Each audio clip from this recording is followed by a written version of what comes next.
Hello les matheux, dans cette vidéo, je te propose de retravailler les distributivités avec les radicaux.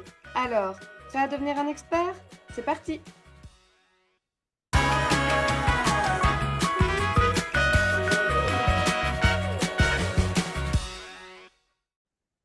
Avant de démarrer cette vidéo, assure-toi que tu maîtrises la règle de base à suivre pour multiplier des radicaux. Tant que tu ne la maîtrises pas, tu ne pourras pas correctement appliquer les règles des distributivités simples et doubles avec les radicaux. Mais si tu es devenu un expert, alors let's go pour aller plus loin. Mais commençons déjà par nous rappeler comment fonctionnent les distributivités.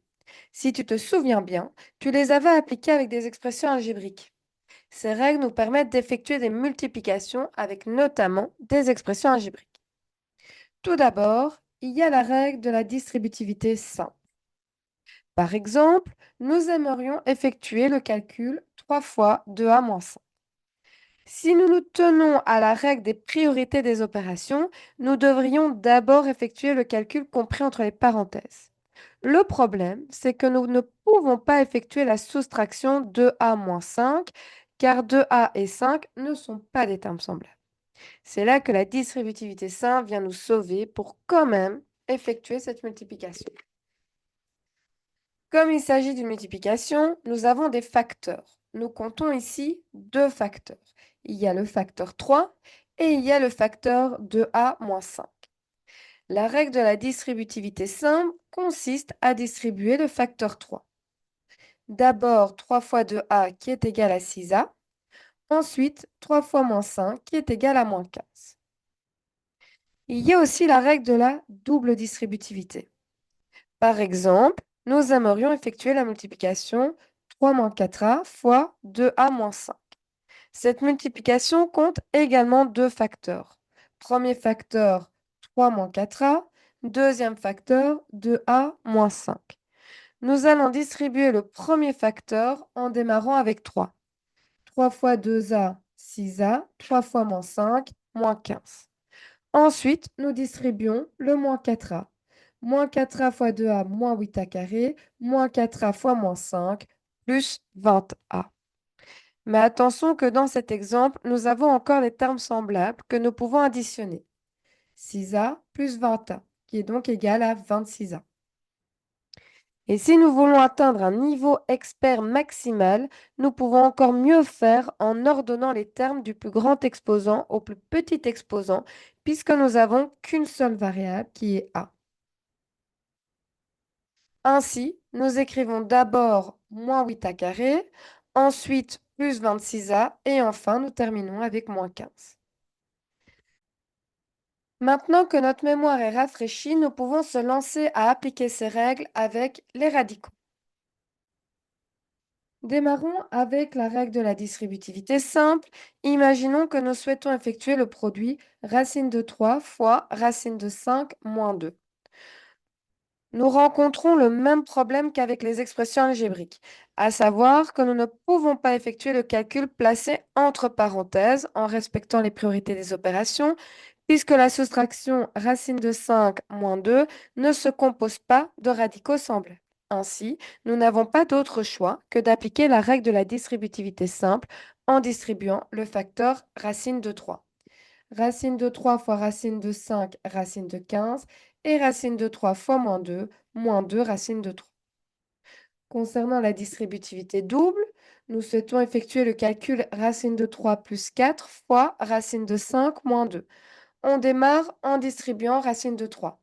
Racine de 3 fois racine de 5, racine de 15, et racine de 3 fois moins 2 racine de 3. Ensuite, nous distribuons le plus 4 fois racine de 5, plus 4 racine de 5, plus 4 fois moins 2, moins 8. Par contre, ici, nous n'avons ni de radicaux à simplifier, ni de radicaux semblables. Nous avons donc terminé. Je te propose de terminer cette vidéo avec un petit à toi de jouer. On prend une feuille de papier et un crayon, on appuie sur pause sur la vidéo, on se laisse le temps de réaliser tranquillement l'exercice et dès que tu es prêt pour entendre la correction, il te suffira simplement de réappuyer sur play.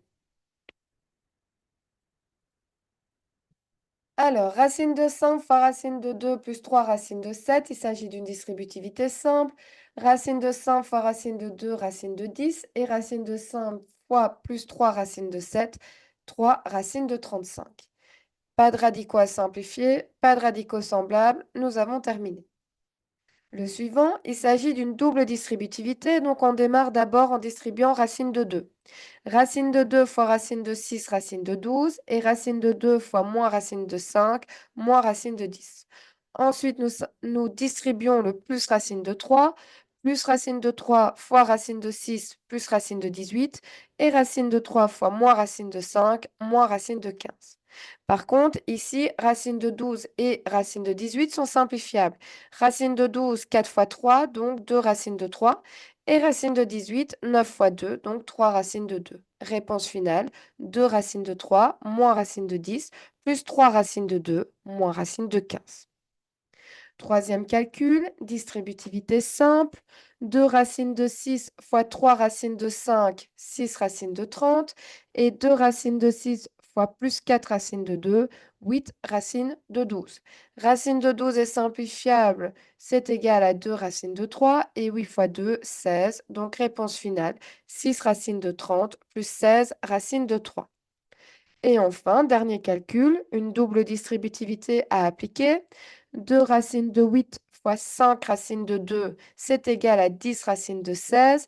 Et 2 racines de 8 fois moins 6, moins 12 racines de 8. On distribue ensuite le moins 3. Moins 3 fois 5 racines de 2, moins 15 racines de 2. Et moins 3 fois moins 6, plus 18. Nous avons des radicaux à simplifier. Racine de 16, 16 étant un carré parfait, racine de 16 est égal à 4. Et racine de 8, 8, 4 fois 2, c'est égal à 2 racines de 2. Donc 10 fois 4, 40.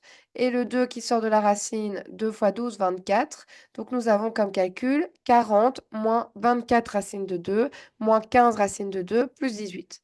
Et nous n'avons toujours pas terminé puisque nous avons des termes semblables. 40 que nous pouvons additionner à 18 et moins 24 racines de 2 que nous pouvons additionner à moins 15 racines de 2. Réponse finale, 58 moins 39 racines de 2.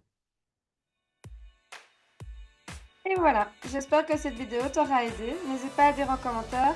Si tu as des questions, tu peux également les déposer en commentaire et j'essaierai d'y répondre du mieux que je peux. De plus, n'oublie pas d'aller checker le descriptif de cette vidéo, tu y retrouveras différents liens qui ont pour unique but de t'aider à renforcer ta compréhension.